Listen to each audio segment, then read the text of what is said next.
고린도전서 3장 16절, 17절, 19절 말씀을 저와 함께 소리를 맞춰서 같이 읽겠습니다. 시작. 너희는 너희가 하나님의 성전인 것과 하나님의 성령이 너희 안에 계시는 것을 알지 못하느냐. 누구든지 하나님의 성전을 더럽히면 하나님이 그 사람을 멸하시리라. 하나님의 성전은 거룩하니 너희도 그러하니라. 아멘. 충청도 어느 작은 시골 마을에 경사가 났습니다. 그 마을 어르신 가운데 한 분 그 손녀딸이 서울대학교에 합격을 한 것입니다. 그것도 과 수석으로. 그래서 마을 입구에 커다랗게 현수막이 하나 걸렸습니다.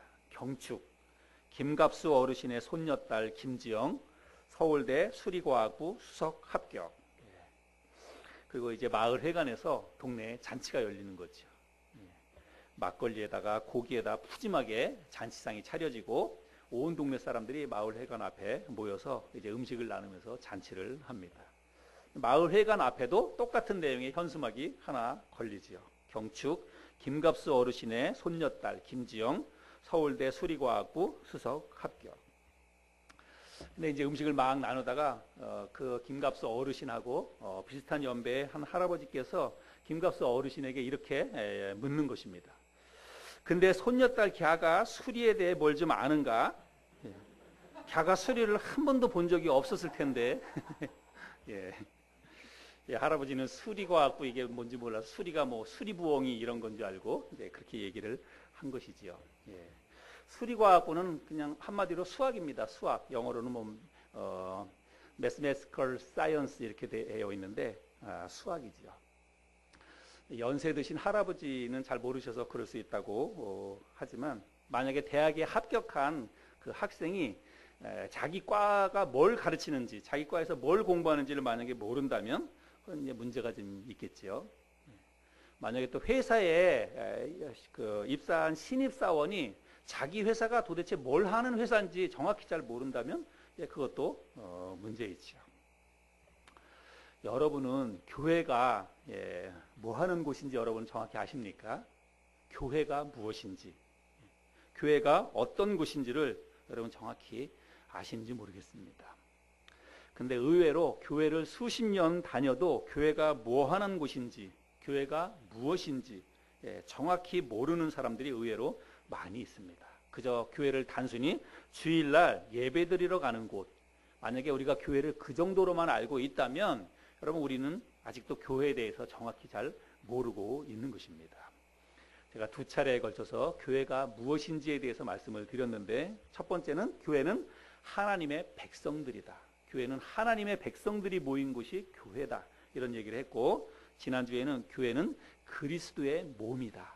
그리고 교회에 모인 사랑하는 성도님들은 그 몸에 붙어있는 지체의 한 부분이다. 이런 이야기를 했죠. 근데 여러분 교회가 하나님의 백성들이다. 교회가 그리스도의 몸이다. 여러분 이런 것이 별거 아닌 것 같고 우리가 다 아는 내용인 것 같지만 실제로 우리가 교회에 대해서 이런 인식을 늘 가지고 신앙생활하는 것하고 그렇지 않은 것하고는 많은 차이가 있습니다. 교회가 하나님의 백성들이 모인 곳이다. 교회는 그리스도의 몸이다. 이런 인식을 늘 우리가 깨워서 가지고 있을 때에 여러분 우리의 믿음이 새로워질 수 있습니다.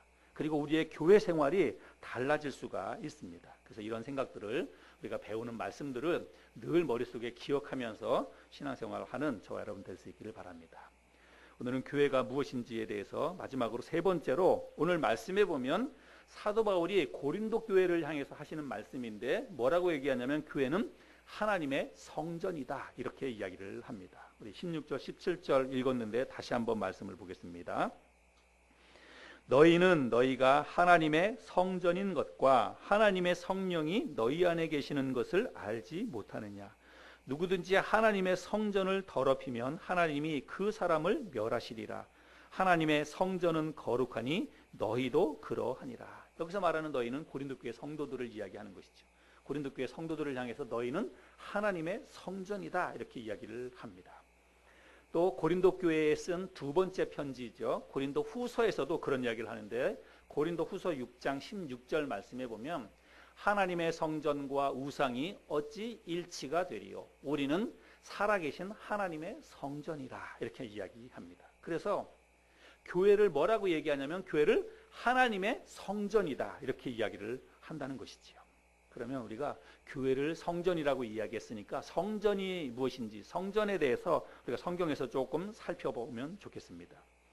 여러분, 구약 성경에서 이 성전이 처음 언급된 곳은 사무엘 하입니다. 사무엘 하 22장 7절 말씀에 보면 내가 환난 중에서 여호와께 아뢰며 나의 하나님께 아뢰었더니 그가 그의 성전에서 내 소리를 들으시며 나의 부르짖음이 그의 귀에 들렸도다. 여러분, 이 말씀은 다윗이 한 말씀인데요. 다윗이 사무엘하 22장에 보면 22장 1절에 이런 말씀이 있습니다. 여호와께서 다윗을 모든 원수의 손과 사울의 손에서 구원하신 그날에 다윗이 이 노래의 말씀으로 여호와께 아뢰어 이르되, 그러니까 다윗이 지금 이 22장 7절에 보면 하나님이 그의 성전에서 내 소리를 들으시며 이렇게 이야기하고 있는데, 이런 이야기를 언제 했냐면 다윗이 모든 원수의 손에서 하나님께서 다윗을 이제 축복해 주신 때에 이런 이야기를 했다는 것입니다. 그러니까 이것은 아마도 다윗의 집권 후기, 집권 말기쯤 그렇게 되겠죠. 여러분, 구약 성경에 사무엘하 22장 이전까지는 성전이라고 하는 말이 한 번도 나오지 않는다는 것입니다. 다윗이 이 용어를 처음 썼다고 하는 거예요. 근데 여러분, 우리들이 잘 아는 것처럼 여러분, 다윗은 정말 하나님을 향한 그 사랑과 그 믿음이 아주 특별했던 그런 사람이었습니다. 하나님을 정말 사랑하는 사람이었어요. 그래서 어떻게 하면 이 하나님을 잘 경외하고 섬길 수 있을까 생각하다가 다윗의 마음속에 내가 성전을 지어야 되겠다. 성전을 잘 지어서 하나님을 그곳에 모셔야 되겠다. 이런 생각을 했지요. 그래서 성전을 지으려고 했는데 하나님께서 다윗으로 하여금 성전을 짓지 못하도록 하셨습니다. 우리들이 잘 아는 것처럼. 그래서 성전은 누가 짓게 되냐면 다윗의 아들이었던 솔로몬에 의해서 성전이 지어지게 됩니다. 그래서 그러면 다윗은 성전을 짓지 못했는데 이 말씀에 보면 하나님이 성전에서 나의 기도를 들으시며 이렇게 이야기하고 있잖아요. 그러면 여기서 말하는 다윗이 말하는 저 성전은 건물 형태로 지어진 그런 성전을 이야기하는 게 아니라고 하는 거예요. 그냥 단순히 하나님이 머무시는 곳, 그렇게 이제 다윗이 이야기했다고 우리가 생각할 수 있습니다.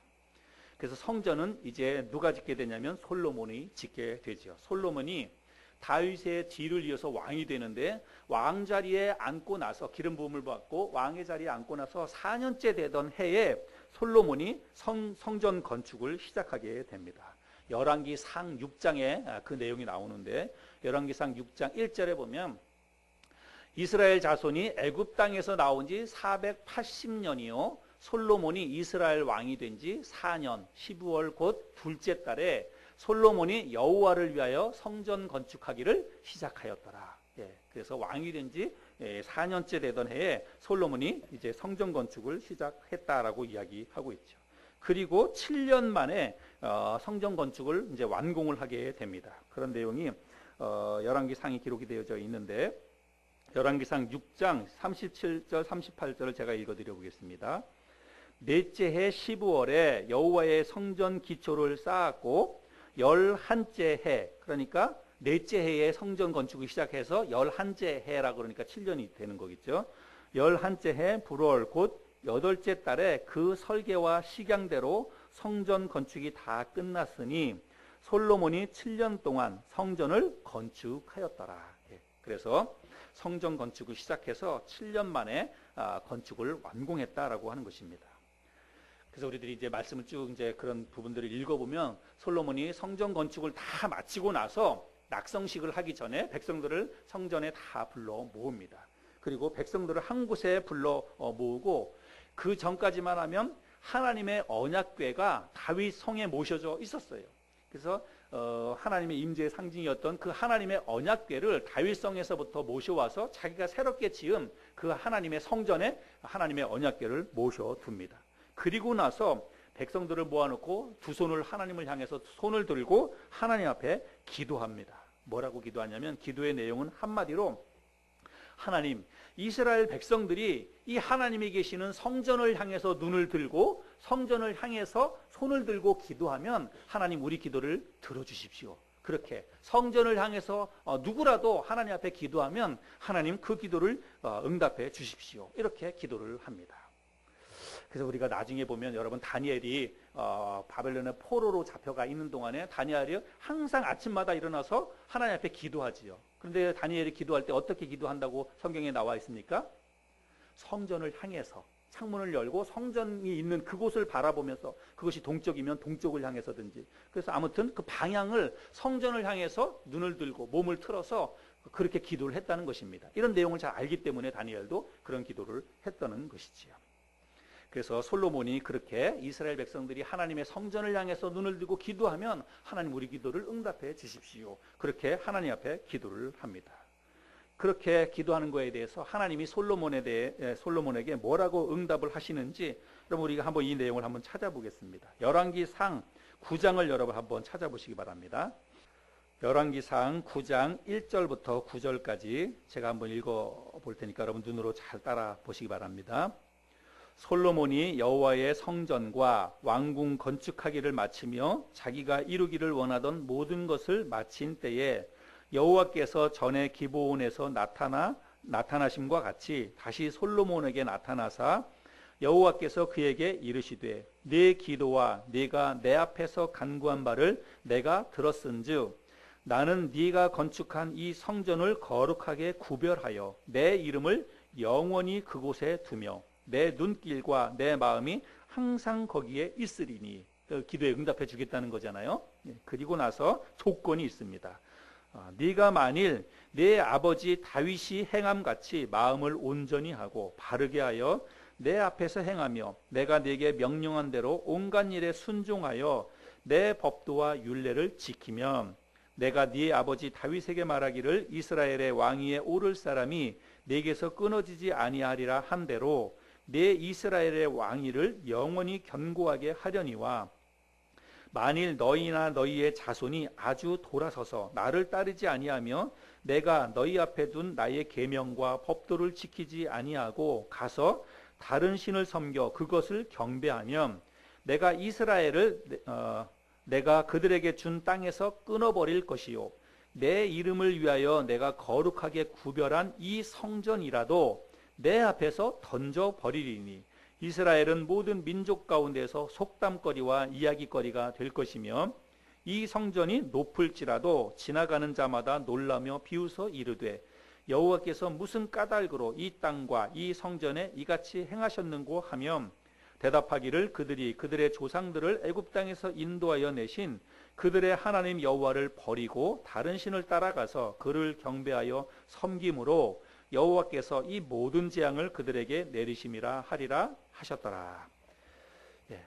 솔로몬의 기도에 대해서 하나님이 응답해 주셔서 내가 그렇게 하겠다. 내가 내 이름을 그곳에 두고 너희들이 항상 그곳을 향해서 기도하면 내가 응답해 주겠다는 거예요. 그러나 조건이 있습니다.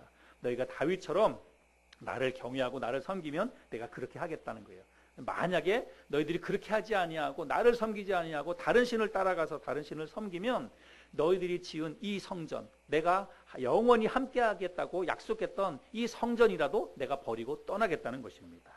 그렇게 하나님이 말씀을 하셨어요. 그런데 결국은 하나님의 우려대로 이스라엘 백성들이 하나님을 버리고 우상을 숭배하게 됐죠. 솔로몬 때부터 사실은 우상 숭배가 시작이 됩니다. 솔로몬의 집권 말기에 솔로몬이 그만 하나님을 버리고 우상을 숭배하게 됩니다. 그리고 나서 이제 이스라엘 나라가 솔로몬 때의 끝에 가서 나라가 둘로 나뉘어지게 되죠. 북이스라엘과 남유다로. 우리들이 아는 것처럼 북이스라엘의 19명의 왕은 한결같이 한 사람도 빼놓지 않고 모두가 다 우상 숭배에 빠져버립니다. 그리고 남유다에 20명의 왕이 있지만 20명의 왕 가운데 3, 4명만 빼고 나머지 남유다의 왕들도 다 우상 숭배를 하게 되지요. 그래서 결국은 하나님께서 바벨론 제국을 들어서 이스라엘 민족을 이제 심판하십니다. 바벨론의 느부갓네살 왕이 이스라엘 나라를 쳐들어와서 예루살렘을 정복하고 그리고 예루살렘 안에 세워져 있었던 솔로몬이 세운 이 성전도 아주 싸그리 다 무너뜨리고 맙니다. 그게 BC 586년에 있었던 일입니다. 이런 내용도 우리가 한번 좀 찾아볼 텐데요. 열왕기 하를 한번 펴보시기 바랍니다. 오늘은 성경을 조금 좀 찾아보면서 말씀을 같이 나누길 원합니다. 열왕기 하 25장 8절부터 17절까지의 내용인데 또 여러분 눈으로 잘 따라서 한번 보시기 바랍니다. 바벨론 왕 느부갓네살의 19째 해 5월 7일에 바벨론 왕의 신복 시위대장 느부사라단이 예루살렘에 이르러 여호와의 성전과 왕궁을 불사르고 예루살렘의 모든 집을 귀인의 집까지 불살랐으며 시위대장에게 속한 갈대아 온 군대가 예루살렘 주위의 성벽을 헐었으며 성중에 남아있는 백성과 바벨론 왕에게 항복한 자들과 무리 중 남은 자는 시위대장 느부사라단이 모두 사로잡아가고, 이때 이제 다니엘이나 이런 사람들이 이제 사로잡혀가고 그러는 거죠. 시위대장이 그 땅에 비천한 자를 남겨두어 포도원을 다스리는 자와 농부가 되게 하였더라. 갈대아 사람이 또 여호와의 성전의 두 놋기둥과 받침들과 여호와의 성전의 놋바다를 깨뜨려 그 놋을 바벨론으로 가져가고 또 가마들과 부삽들과 부집게들과 숟가락들과 섬길 때에 쓰는 모든 놋그릇을 다 가져갔으며 시위대장이 또 불 옮기는 그릇들과 주발들 곧 금으로 만든 것이나 은으로 만든 것이나 모두 가져갔으며 또 솔로몬이 여호와의 성전을 위하여 만든 두 기둥과 한 바다와 받침들을 가져갔는데 이 모든 기구의 놋 무게를 헤아릴 수 없었으니 그 한 기둥은 높이가 18규빗이요 그 꼭대기에 놋 머리가 있어 높이가 3규빗이요 그 머리에 둘린 그물과 석류가 다 놋이라. 다른 기둥의 장식과 그물도 이와 같았더라. 아무튼 이 성전에 있는 모든 것들을 싸그리 다 가져갔다는 것입니다. 성전은 다 무너뜨려 버리고 하여간 그 안에 있었던 숟가락 하나 젓가락 하나까지 바벨론 사람들이 다 가져갔다고 하는 것입니다. 그래서 결국은 첫 번째 지어졌던 이 솔로몬 성전은 바벨론에 의해서 완전히 무너지고 말았다는 것을 우리가 알 수 있습니다. 자, 그 다음에 이제 두 번째 성전이 세워지게 되는데, 두 번째 성전은 바벨론의 포로로 이스라엘 백성들이 잡혀갔다가 포로에서 70년 만에 이제 하나님의 은혜로 다시 귀환하게 되죠. 그래서 첫 번째 귀환했던 사람들 가운데 스룹바벨이라고 하는 사람이 있습니다. 그래서 이 스룹바벨이 이스라엘 나라로 돌아오자마자 무너진 성전을 이제 다시 일으켜 세우게 됩니다. 그거를 이제 스룹바벨에 의해서 세워졌다고 해서 이 성전을 스룹바벨 성전이다 이렇게 이야기를 하는데, 에스라 3장 8절에 보면 예루살렘에 있는 하나님의 성전에 이른 지 2년 둘째 달에 스알데알의 아들 스룹바벨과 요사닥의 아들 예수아와 다른 형제 제사장들과 레위 사람들과 무릇 사로잡혀 갔다가 예루살렘에 돌아온 자들이 공사를 시작하고, 그래서 이제 포로에서 돌아온 스룹바벨을 중심으로 해서 성전이 세워지게 되는 그런 내용이 있습니다. 그리고 에스라 6장에 보면 6장 14절부터 말씀해 보면 유다 사람의 장로들이 선지자 학개와 이뚜의 손자 스가랴의 권면을 따랐으므로 성전 건축하는 일이 형통한지라. 이스라엘 하나님의 명령과 바사왕 고레스와 다리오와 아닥사스다의 조서를 따라 성전을 건축하며 일을 끝내되 다리오 왕 제6년 아달월 3일에 성전 일을 끝내니라. 이스라엘 자손과 제사장들과 레위 사람들과 기타 사로잡혔던 자의 자손이 즐거이 하나님의 성전 봉헌식을 행하니. 그래서 이제 성전 짓기를 시작해서 성전이 이제 완공이 되는 것을 보게 됩니다. 그런데 이 성전이 처음에 돌아와서 성전 건축을 시작한 것은 BC 536년이었습니다. 그런데 성전 건축이 완공된 것은 BC 516년입니다. 그러니까 몇 년 걸렸다는 거예요? 20년이 걸렸습니다. 20년. 왜 20년이라고 하는 오랜 세월이 걸렸냐면 중간에 중단되었던 그 기간이 있습니다. 성전 건축을 시작해서 얼마 안 됐을 때에 우리들이 아는 것처럼 사마리아에 있었던 사람들이 방해를 합니다. 도비아와 산발락 같은 이 사람들이 와서 방해를 하고, 방해해서 성전 건축이 중단되게 됩니다. 이스라엘 백성들이 낙심하고. 그래서 중단되었을 때에 학개 선지자와 스가랴 선지자가 일어나서 이 이스라엘 백성들을 책망하면서 또 권면을 하게 되죠. 하나님의 성전은 다 무너졌는데 너희들은 너희들의 먹고 살기에만 바쁘냐라고 책망을 하면서 무너진 성전을 재건할 것을 촉구를 하고, 그래서 그 선지자들의 말을 듣고 다시 한번 이스라엘 백성들이 일어나서 성전 건축을 시작을 해서 그래서 조금 시간이 걸렸지만 20년 만에 다시 성전이 완공이 되게 됩니다. 그런데 이 스룹바벨 성전은 처음에 솔로몬이 지었던 첫 성전하고는 비교가 되지 않아요. 처음에 솔로몬이 지었던 그 성전은 아주 화려하고 엄청나게 규모도 큰 그런 성전이었습니다. 그런데 두 번째 스룹바벨 성전은 여러분 규모가 너무 초라합니다. 그러니까 우리가 말씀에서 이제 성경 말씀을 읽어보면 알겠지만 그 전에 솔로몬의 성전을 보았던 사람은 나중에 지어진 스룹바벨 성전의 기초를 놓을 때 많이 웁니다. 가슴을 치면서 울어요. 왜 우냐면 그 사람들은 옛날 성전과 비교하면 너무 보잘것없고 초라해가지고 비참한 마음 때문에 울어요. 그런데 신세대들은 그거를 못 봤어요. 옛날 성전을 못 봤기 때문에 그저 성전이 다시 세워지는 것만을 보면서 그게 너무 또 기뻐서 울고 여러 가지 복잡한 그런 상황 속에서 이스라엘 백성들이 함께 우는 그런 내용들을 볼 수가 있습니다. 왜 두 번째 성전인 스룹바벨 성전이 규모가 초라하고 이렇게 작게 지어졌냐면 여러분 이때는 아직까지도 이스라엘 백성들이 독립을 하지 못했어요. 아직 식민지 시대입니다. 그래서 지금은 그 페르시아의 식민지 시대를 살고 있었던 것입니다. 바사 왕이 다스리고 있었던 그런 식민지 시대에 지어진 성전이기 때문에 이게 규모가 초라할 수밖에 없었다는 것이죠. 아무튼 이스라엘 백성들이 돌아와서 성전도 건축하고 또 신앙도 회복하면서 사실은 구약 성경이 이제 끝이 나게 됩니다. 구약 성경을 읽어보면 그런 식으로 이제 끝나잖아요. 바벨론 포로에서 돌아와서 성전 건축하고 성벽 재건하고 그러면서 이제 이스라엘 역사가 구약 성경은 그렇게 이제 단절이 됩니다. 그리고 나서 이제 신약으로 넘어오는데 그 중간에 있었던 때가 신구약 중간사예요. 그거는 성경에는 없지만 역사 속에는 이제 남아 있습니다. 그런데 그 신구약 중간사를 기록한 역사책들을 읽어보면 이스라엘 민족은 끊임없이 한 400년 이상 되는 그 신구약 중간사 기간 동안에 그 강대국들에 의해서 침략을 당하게 됩니다. 바벨론 또 뭐 그 페르시아 제국 또 그 헬라 제국으로부터 계속해서 공격을 당합니다. 우리들이 잘 아는 것처럼 그리스의 알렉산더 대제가 전 세계를 이제 패권을 차지하게 됩니다. 알렉산더 대제가 뭐 이게 동양까지도 진출을 하고 그랬지 않습니까? 그래서 이스라엘 나라도 결국은 알렉산더 대제가 그 헬라 제국의 알렉산더 대제가 이스라엘 나라를 이제 정복을 하게 됩니다.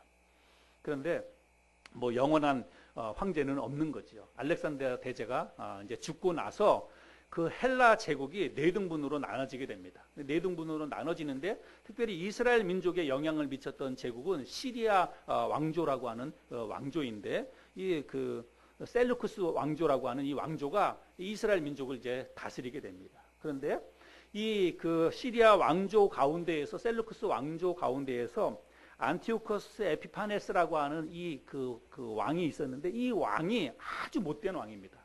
특별히 하나님 앞에서 아주 끔찍한 그 죄를 짓는 그런 왕인데 이 이스라엘 나라에 세워졌었던 스룹바벨 성전을 모독을 하게 됩니다.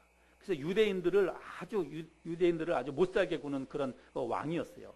그래서 그는 이제 그 다른 이방신을 섬기는 그런 사람이었는데 유대인들이 성전에 모여서 스룹바벨 성전에 모여서 하나님을 예배하고 찬양하니까 거기다가 아주 부정한 짐승인 돼지를 갖다가 그 제물로 바치고 돼지 피를 성전 주위에 이렇게 뿌려버리게 됩니다. 유대인들의 입장에서는 감히 상상도 할 수 없는 거예요. 돼지를 제물로 바친다는 것은 상상할 수도 없는 것입니다. 그렇게 성전을 모독하는 거예요. 그래서 그 사람이 그렇게 성전을 모독하고 하나님의 영이 머무는 그 성전이 이렇게 이방 사람들에 의해서 모독을 당하고 또 그런 일들이 그때 있었다는 것입니다. 아무튼 그때 두 번째 세워졌던 성전은 그렇게 사람들에 의해서 짓밟히고 모독이 되게 되고 또 그렇게 무너지게 되고 그렇게 된다는 것입니다. 그리고 이제 세 번째 성전이 세워지게 되는데 세 번째 성전은 이방인 출신의 그 왕이었던 헤롯, 우리들이 알고 있는 신약 성경에 등장하는 그 헤롯 그 대왕이 유대인들의 어떤 환심을 사서 자기의 어떤 정치 권력을 계속 이어가기 위해서 유대인들의 어떤 마음을 얻기 위해서 성전을 세워줍니다. 유대인들은 항상 성전 중심으로 모였으니까 유대인들의 생각 속에는 성전이 곧 하나님이었어요. 그런데 지금 성전이 다 모독당하고 성전이 거의 유야무야되고 다 훼손되어 있는 그런 상황이니까 유대인들의 마음을 얻어야 자기가 정치적인 입장을 견고할 수 있었거든요. 그래서 유대인들의 마음을 얻기 위해서 지금 거의 유야무야되어 있던 그 스룹바벨 성전을 개보수합니다. 그래서 아주 크고 화려하게 성전을 보수를 해주게 돼요. 그래서 그 성전이 바로 헤롯 성전입니다. 우리가 신약 성경에 예수님 당시에 성전이 나오는데 예수님께서 성전에 들어가셔가지고 거기서 비둘기 팔고 뭐 장사하는 사람들을 꾸짖으면서 성전을 정결하게 하는 그런 내용들을 우리가 읽잖아요. 거기서 말하는 그 신약 성경에 등장하는 성전이 바로 헤롯이 지은 그 헤롯 성전이라고 하는 것입니다. 이 헤롯 성전도 그러나 결국은 무너지게 됩니다. AD 70년에 로마의 티투스 장군이 예루살렘을 정복하게 됩니다. 그래서 이제 로마에 의해서 예루살렘이 완전히 정복이 되게 되는데, 이때 세 번째 성전이었던 헤롯 성전도 완전히 파괴되고 무너지고 맙니다. 그래서 그야말로 예수님께서 예언하셨던 돌 하나도 돌 위에 남겨지지 않는 것처럼 로마에 의해서 예루살렘이 짓밟힘을 당할 때 세 번째 세워졌던 성전마저도 이제 싸그리 다 무너지고 만다는 것입니다. 성경에 구약 성경부터 시작해서 성경에 이스라엘 백성들에게 있었던 성전은 딱 세 개밖에 없었습니다. 제가 지금 다 설명드렸던 이 세 개의 성전이 있었는데 지금 이 성전은 하나도 없지요. 그래서 이때 무너지고 난 이후에 그때부터 시작해서 지금까지 예루살렘에는 성전이 다시 세워지지 않았습니다. 그런데 우리들 아는 것처럼 이스라엘 백성들에게 있어서 이 성전이라고 하는 것은 하나님을 예배하는 곳이었어요. 그리고 그들은 그 성전에서 하나님을 만난다라고 생각을 했습니다. 그래서 성전은 곧 하나님의 임재, 하나님이 머무시는 곳이라고 그들은 믿고 항상 성전에 모여서 그렇게 하나님을 예배했다는 것입니다. 그러면 우리가 지금 성전을 살펴보았는데, 그럼 성전이 있기 전에 이스라엘 민족, 이스라엘 백성들은 하나님을 예배하지 않았나? 그렇지 않지요. 성전은 솔로몬 때에 이제 지어졌는데, 그러면 솔로몬 이전에 있었던 사람들은 하나님을 예배하지 않았나? 그렇지 않지요. 하나님을 늘 예배했습니다. 어떤 곳에서 예배했냐면 성막에서. 우리들이 아는 것처럼 이스라엘 백성들이 애굽을 떠나와서 광야 생활을 할 때 하나님께서 성막을 짓도록 그렇게 했죠. 그래서 그건 텐트 형식인데 그런 성막을 지었습니다. 그리고 성막이 있을 때에는 하나님이 항상 그 성막과 함께 움직이면서 이스라엘 백성들과 함께하고 이스라엘 백성들의 예배를 받으셨다고 하는 것이죠. 그리고 이제 솔로몬에 의해서 성전이 건축된 이후에는 하나님께서 성전에서 예배를 받으셨습니다. 어떤 장소적인 개념에서 하나님은 성전에만 머무시는 분은 아니지만 성전이 지어졌을 그 당시에, 성전이 있었을 때에는 하나님이 성전 예배를 받으셨어요. 그 성전에서 이스라엘 백성들을 만나 주셨다는 것입니다. 그러다가 어느 날 하나님께서 내가 이제는 성전에 있지 않겠다, 내가 이 성전을 버리고 떠나겠다, 하나님이 그렇게 말씀을 하십니다.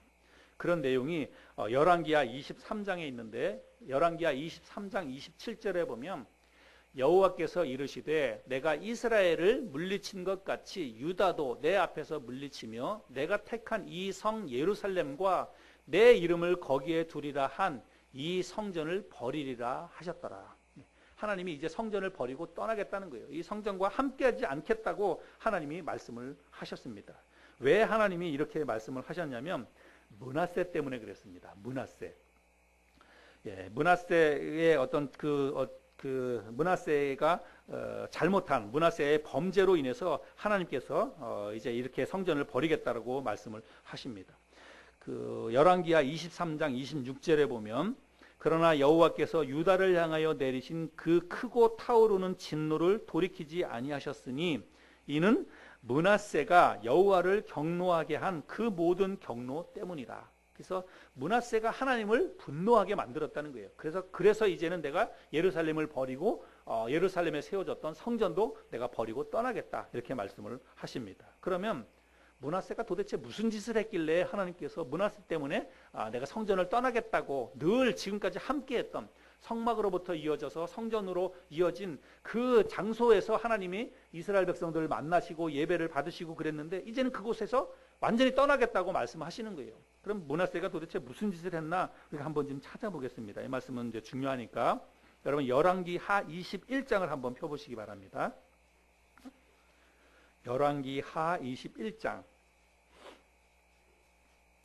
구약성경 600쪽에 있습니다. 열왕기하 21장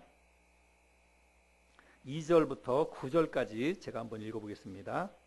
므낫세가 여호와 보시기에 악을 행하여 여호와께서 이스라엘 자손 앞에서 쫓아내신 이방 사람의 가증한 일을 따라서 그의 아버지 히스기야가 헐어버린 산당들을 다시 세우며 이스라엘의 왕 아합의 행위를 따라 바알을 위하여 제단을 쌓으며 아세라 목상을 만들며 하늘의 1월 성신을 경배하여 섬기며 여호와께서 전에 이르시기를 내가 내 이름을 예루살렘에 두리라 하신 여호와의 성전에 제단들을 쌓고 또 여호와의 성전 두 마당에 하늘의 1월 성신을 위하여 제단들을 쌓고 또 자기의 아들을 불 가운데로 지나게 하며 점치며 사수를 행하며 신접한 자와 박수를 신임하여 여호와께서 보시기에 악을 많이 행하여 그 진노를 일으켰으며 또 자기가 만든 아로새긴 아세라 목상을 성전에 세웠더라. 여기까지만 읽겠습니다. 그러니까 하나님의 성전에 이 1월 성신을 위해서 하늘의 신, 여러 가지 잡다한 신들을 하나님을 예배하고 섬기는 그 성전에다가 그런 그 우상들을 갖다가 놓았다는 것입니다. 그리고 자기가 직접 만든 아세라 목상도 그 성전에다 갖다 두고, 그러니까 성전에 하나님도 계시고 다른 신도 거기 있는 거예요. 이 끔찍한 일을 누가 했다는 거예요? 므낫세라고 하는 왕이, 히스기야의 왕 아들이었던 므낫세가 그런 짓을 했다는 것입니다. 그래서 이제는 하나님이 이 더럽혀진 성전에 내가 도저히 있을 수가 없다, 머물지 않겠다라고 생각하시고 이제는 내가 성전을 떠나겠다라고 하나님이 그렇게 말씀을 하셨다는 것입니다. 그래서 이때부터 시작해서 하나님이 이제는 그야말로 영원토록 성전을 버리고 떠나셨다는 거예요. 그래서 더 이상 이제 어떤 한 장소, 성전에서 하나님이 계시지 않게 되었다는 그런 말씀입니다. 그러면 하나님은 어디에 계시는 것일까? 그동안은 하나님이 이스라엘 백성들과 함께 있을 때 성막에 계셨고, 성막 안에 있는 지성소에 계셨고, 성전을 만들었을 때는 그 성전 안에 계시면서 이스라엘 백성들을 만나주시고 그들의 예배를 받으셨어요. 근데 이제는 성전을 완전히 버리고 떠나겠다고 말씀하셨으니까 그러면 이제 도대체 하나님이 어디에 계시는 것일까? 어디서 하나님을 우리는 예배해야 되고 또 어디서 하나님을 우리가 만날 수 있는 것일까? 우리가 이제 그 해답을 찾아야 되는데 그 해답이 바로 교회라고 하는 것입니다. 우리들이 살펴보려고 하는 오늘날 교회가 바로 하나님이 거하시는 성전이라고 하는 것입니다. 어떻게 우리가 그거를 알 수가 있나? 여러분, 제가 목사이기 때문에 제가 이야기하는 게 아니에요. 성경 말씀을 통해서 우리가 그것을 확인할 수가 있습니다. 우리가 이제 오늘 말씀을 읽었는데 고린도전서 3장 16절에 보면 우리 같이 한번 읽어볼까요? 시작. 너희는 너희가 하나님의 성전인 것과 하나님의 성령이 너희 안에 계시는 것을 알지 못하느냐. 또 너희 몸은 너희가 하나님께로부터 받은 바 너희 가운데 계신 성령의 전인 줄을 알지 못하느냐. 하나님의 성전과 우상이 어찌 일치가 되리요. 우리는 살아계신 하나님의 성전이라. 그러므로 이제부터 너희는 외인도 아니요 나그네도 아니요 오직 성도들과 동일한 시민이요 하나님의 권속이라. 너희는 사도들과 선지자들의 터 위에 세우심을 입은 자라. 그리스도 예수께서 친히 모퉁이 돌이 되셨느니라. 그의 안에서 건물마다 서로 연결하여 주 안에서 성전이 되어가고 너희도 성령 안에서 하나님이 거하실 처소가 되기 위하여 그리스도 예수 안에서 함께 지어져 가느니라. 자, 여기 말씀해 보면 너희라고 하는 말씀이 있는데 하나님이 내가 너희와 함께 하겠다는 것입니다. 내가 너희 속에 들어가서 너희와 함께 하겠다라고 말씀을 하십니다. 그래서 너희는 하나님이 거하실 처소가 된다. 여기서 말하는 너희는 이제 각 지역 교회를 이야기하는 거예요. 고린도 교회에서 이야기할 때는 고린도 교회, 로마서에서 얘기할 때는 로마 교회, 골로새서는 골로새 교회, 우리 하늘소망 교회는 하늘소망 교회를 이야기하는 것입니다. 그래서 오늘날 하나님이 거하시는 곳은 바로 교회라고 할 수가 있습니다. 구원받은 그리스도인이 바로 하나님이 머무시는, 하나님이 거하시는 성전이고, 구원받은 그리스도인들이 함께 모여서 하나님을 예배하는 이 그리스도인들의 모임 공동체인 교회, 이것이 바로 하나님의 성전이라고 이야기하는 것입니다. 여러분, 왜 그리스도인이 성전이고 왜 교회가 성전이냐? 여러분, 단순해요. 왜 우리 그리스도인이 성전이고 또 그리스도인들이 모여있는 이 교회가 성전이냐면 하나님의 성령이 그곳에 머물기 때문에 그렇습니다. 하나님의 성령이 그 안에 계시기 때문에 그게 성전인 거예요. 내가 거룩하기 때문에 내가 성전이 아니라, 우리 교회가 거룩하기 때문에 우리가 성전이 아니라 하나님의 성령이 우리 안에 머무시기 때문에 그게 성전이라고 하는 말씀입니다. 그래서 구원받은 모든 그리스도인들 안에는 하나님의 성령이 들어가셔서 하나님의 성령이 머무시는 거예요. 또 그 그리스도인들 함께 모여있는 그 교회 공동체 안에 하나님의 성령이 함께 하시기 때문에 그게 성전이라고 하는 말씀입니다. 여러분, 오늘날 하나님은 삼위일체 하나님께서 오늘날 이 땅에 하나님이 존재하시는 그런 형태, 존재하시는 모습은 성령의 형태로 존재를 하십니다. 성부 하나님이 오늘날 이 땅에서 우리와 함께 하시는 그런 그 모습은 성령의 모습으로 우리와 함께 한다는 그런 이야기입니다. 그래서 성령의 모습으로 교회와 함께 하시고 성령의 형태로 교회 속에 하나님이 계십니다. 그렇기 때문에 여러분, 교회를 뭐라고 그러느냐면 교회를 성령의 전이다, 이렇게 이야기를 하는 거예요. 여러분, 교회는 하나님의 영이신 성령님이 거하시는 성령의 전입니다. 여러분, 우리가 이 사실을 잘 기억해야 돼요. 교회가 뭐라고요? 교회는 성령의 전이에요. 오늘 말씀의 제목이 교회는 성령의 전인데, 교회는 하나님의 영이 머무시는 성령의 전입니다. 그래서 여러분, 교회가 중요하다고 하는 이야기입니다. 그저 우리가 교회를 뭘로 생각하냐면, 교회를 그냥 일주일에 한 번 가가지고 내가 하나님 예배하고 또 예수 믿는 사람들이, 교회 성도들이 모여서 함께 교제하는, 단순히 그 정도로만 생각하는 게 아니라 이 교회는 하나님의 영이 머무는 곳이다. 우리가 여러분, 그런 생각을 절대로 잊지 말아야 됩니다. 이 교회는 하나님의 영이신 성령님이 머무시는 곳이고 성령님이 거하는 그런 곳이라는 이 생각을 우리가 늘 가져야 됩니다. 그러면 여러분, 교회가 성령의 전이다, 하나님의 영이 머무시는 성령의 전이라고 하는 이 사실이 우리에게 가르쳐주는 교훈이 있어요. 우리가 이 교훈을 잘 기억해야 됩니다. 교회가 성령의 전이다라고 하는 이 말 속에는 여러분, 교회는 거룩해야 한다는 것입니다. 교회는 거룩해야 한다는 거예요. 고린도전서, 우리가 오늘 본문 말씀에서 읽었지만 3장 17절에 보면, 누구든지 하나님의 성전을 더럽히면 하나님이 그 사람을 멸하시리라. 하나님의 성전은 거룩하니 너희도 그러하니라.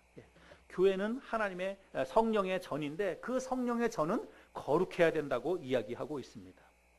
그래서 여러분, 교회가 아무리 많은 사람이 모여도, 그 교회가 아무리 수천 명, 수만 명 사람이 모이고 또 그곳에서 정말 많은 하나님의 사역이 이루어진다 할지라도, 여러분, 그 교회가 거룩하지 않으면 여러분, 그거는 교회가 아니라고 하는 거예요.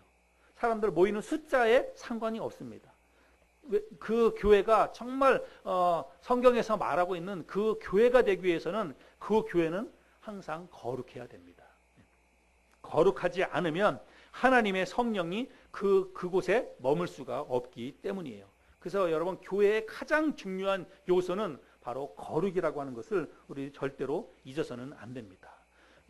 개인적으로 우리 한 사람 한 사람도 마찬가지요. 내 안에 성령님이 계시기 때문에 내 삶의 가장 궁극적인 삶의 목적도 항상 거룩이어야 됩니다. 우리는 늘 거룩을 추구하면서 살아야 돼요.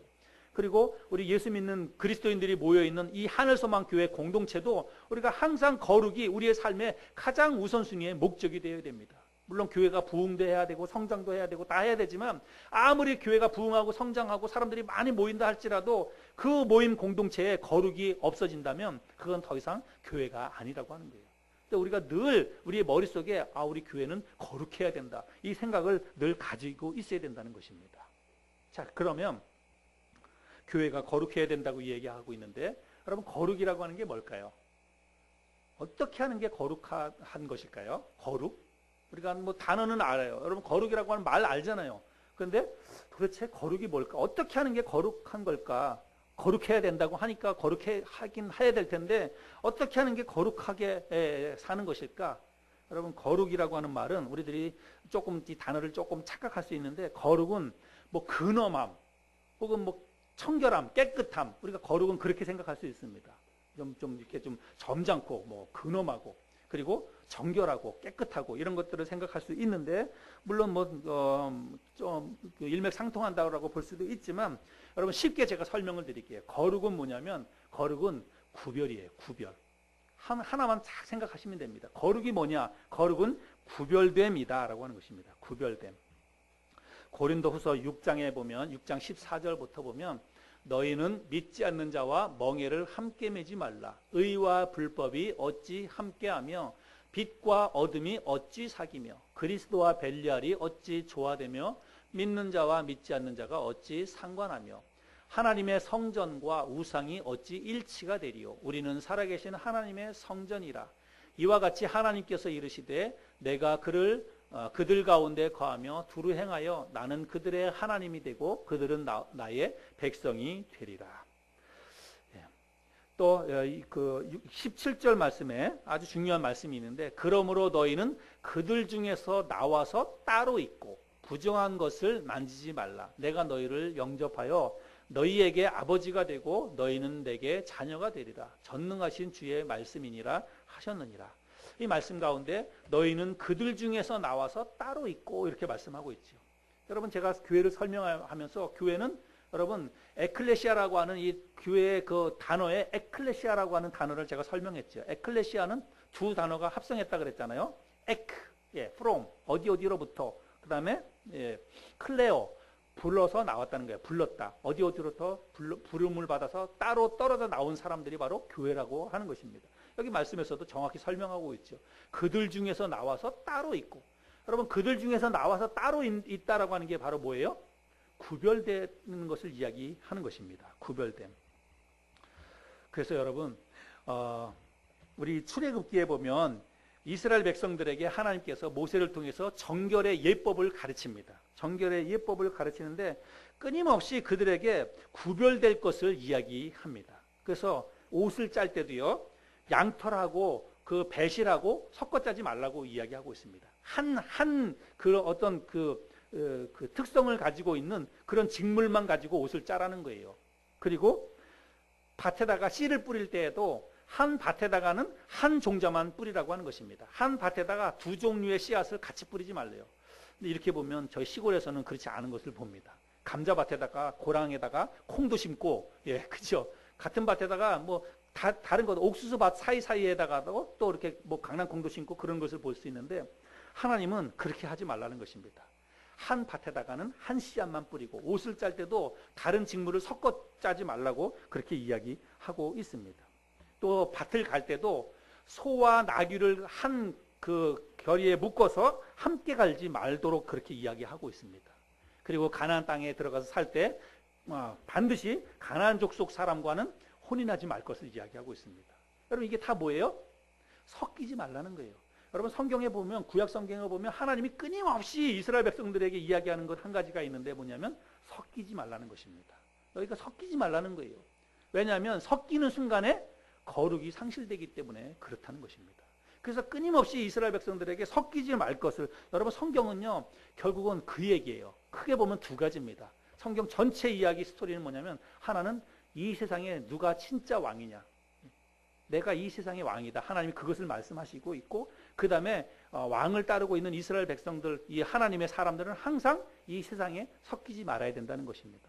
하나님이 거룩하기 때문에 우리가 늘 거룩한 삶을 살기 위해서는 섞이지 말아야 된다라고 그것을 이야기하고 있는 게 여러분 성경이라고 볼 수 있습니다. 그래서 여러분, 교회는 철저하게 여러분 이 세상과 구별되어야 합니다.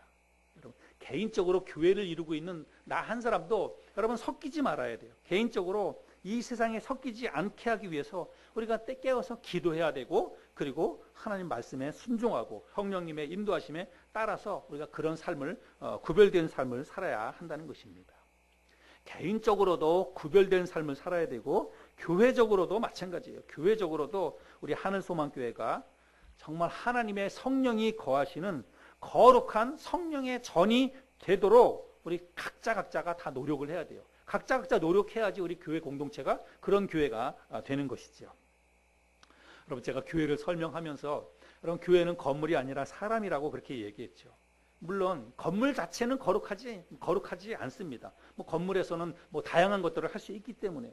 지금은 성전 시대가 아니기 때문에 건물 자체, 예배당 자체가 거룩하다, 성전이다 그렇게 표현하는 것은 성경적이지는 않습니다. 그러나 여러분, 건물, 예배당도 우리가 절대로 가볍게 여기거나 무시해서는 안 됩니다. 우리가 지금 예배를 드리고 있는 이 공간 자체도 여러분, 우리가 절대로 그렇게 쉽게 생각해서는 안 됩니다. 그냥 교회는 건물이 아니라 사람이라고 했기 때문에 우리가 이 건물을 함부로 사용해서는 안 된다고 저는 그렇게 생각을 합니다.